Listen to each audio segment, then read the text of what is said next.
কেমন হবে বলুন তো, যদি বেলা মাখা পুর ভরা ঝামেলা ছাড়াই খুব সহজে বানানো যায় আলু পরোটা। তো চলুন দেখে নেওয়া যাক আজকের রেসিপিটি। আলু পরোটাটি বানানোর জন্য প্রথমে 4টে আলুকে 2 পিস করে কেটে সেটি সিদ্ধ করে নিতে হবে।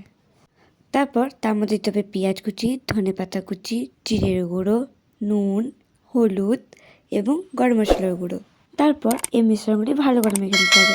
মিশ্রণটি মাখানো হয়ে যাওয়ার পর একটা বাটিতে 1 বাটি ময়দা এবং 1 চামচ তেল দিয়ে ভালো করে মাখতে হবে। মাখানোর পর এটার মধ্যে 1 গ্লাস জল দিতে হবে।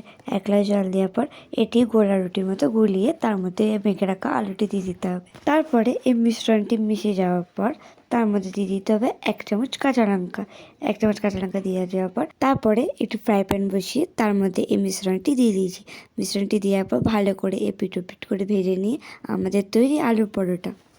দেখলেন তো কি সহজে বেলা মাখা পুর ভরা ছাড়াই আমাদের তৈরি হয়ে গেছিলো আলু পরোটা। যেরকম সহজ ছিল খেতেও সেরকম টেস্ট ছিল। আপনারা ঘরে এটা অবশ্যই ট্রাই করতে পারেন, আশা করি খুব ভালো লাগবে। নেক্সট রেসিপি আপনারা কি দেখতে চান সেটা আমাকে কমেন্টের সাথে জানাতে পারেন, আমি চেষ্টা করবো সেটা বানাবার। ভিডিওটি ভালো লাগলে লাইক করুন আর আমার চ্যানেলটি ভালো লাগলে সাবস্ক্রাইব করুন। ধন্যবাদ।